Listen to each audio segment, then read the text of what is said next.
বীৰজনাৰ পবিত্ৰ জন্ম জয়ন্তী 402 বছৰীয়া এই জন্ম জয়ন্তীত আমি শ্ৰদ্ধাৰে সেই বীৰ পুৰুষজনক আজিৰ দিনটোত সোঁৱৰিছোঁ আৰু লাচিত মৈদাম সংৰক্ষণ সমিতি তথা স্থানীয় ৰাইজৰ সহযোগিতাত আজি পূৰ্বৰ দৰেই যেনেধৰণে অনুষ্ঠিত কৰি আহিছোঁ আজিও আজি তাৰিখত তেখেতৰ সেই পুণ্যাত্মাক আমি স্মৰণ কৰি তৰ্পণ কৰিছোঁ। ইতিমধ্যে দিনজোৰা কাৰ্যসূচী প্ৰথম কাৰ্যসূচী পতাকা উত্তোলন, ইয়াৰ পিছতে মৈদামত তৰ্পণ আৰু প্ৰতিমূৰ্তিত মাল্যাৰ্পণ এইকেইটা কাৰ্যসূচী হৈ গৈ আছে।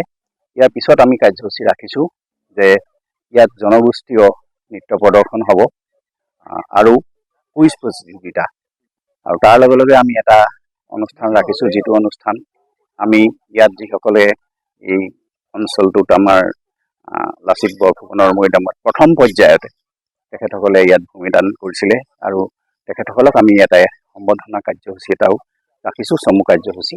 যিহেতু এইবাৰ আমাৰ হল নাই, আমাৰ যিটো হল ইতিমধ্যে ভাঙি নতুনকৈ নিৰ্মাণ কৰা হৈছে, তেতিয়ালৈকে আমি এই বহলকৈ এই অনুষ্ঠানটো অনুষ্ঠিত কৰিব পৰা নহ'ল, লাগিব অনুষ্ঠিত কৰিবলৈ আমি বহলকৈ অনুষ্ঠিত কৰিবলৈ সক্ষম নহ'লোঁ আৰু অন্য বছৰৰ দৰে জিলা প্ৰশাসনেও আমাৰ এই ক্ষেত্ৰত বিশেষ সহযোগিতা আমি আগবঢ়োৱা পৰিলক্ষিত নহ'ল।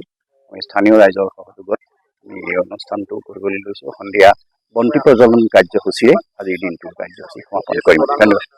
হয়, যিহেতু হয় ইয়াত তাৰপিছততো হৈ আছে, কিন্তু এতিয়া এইবাৰ আগৰ আমাৰ ডেপুটি কমিশ্যনাৰ থকালৈকে অৰ্থাৎ আয়ুক্ত থকালৈকে আমি ধুনীয়াকৈ অনুষ্ঠানটো কৰি গৈ আছিলোঁ, কিন্তু এইবাৰ বিশেষ তেখেতসকলৰ বিশেষ সহযোগিতা নহ'ল। আমি জনাইছিলোঁ তেখেতক, আমাৰ বৰ্তমানৰ যিজন আয়ুক্ত তেখেতক জনাইছোঁ যে এইটো কাৰ্যসূচীটো আমি কৰিবলৈ লৈছোঁ।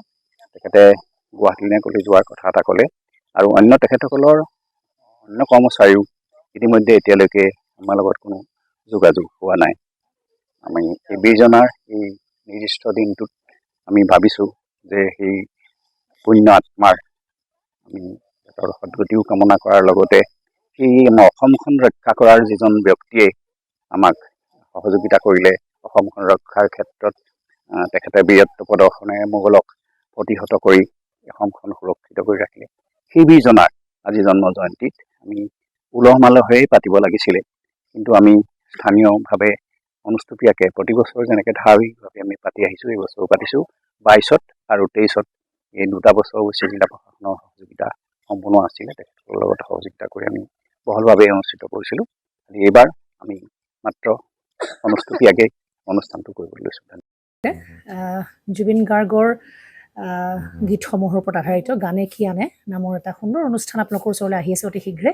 অহা 15 আগষ্টৰ পৰা ধেমাজিৰ পৰা প্ৰথম অডিশ্যন আৰম্ভ হ'ব আৰু সেই অডিশ্যনৰ যোগেদি বিভিন্ন কণ্ঠশিল্পীসকলে যিসকলে এই অনুষ্ঠানত যোগদান কৰিব বিচাৰে তেওঁলোকে এই অডিশ্যনৰ যোগেদি আগবাঢ়ি আহক আৰু জুবিন গাৰ্গৰ বহুত ভাল লগা গান আমি সদায় শুনি আহোঁ আৰু আপোনালোকৰ যদি ভাল লগা গান থাকে, জুবিন গাৰ্গৰ আপোনালোকে গাই ভাল পায়, তেন্তে অডিশ্যনত যোগদান কৰক। মোৰ ফালৰ পৰা আন্তৰিক শুভকামনা থাকিল এই সম্পূৰ্ণ অনুষ্ঠানটোলৈ। ধন্যবাদ।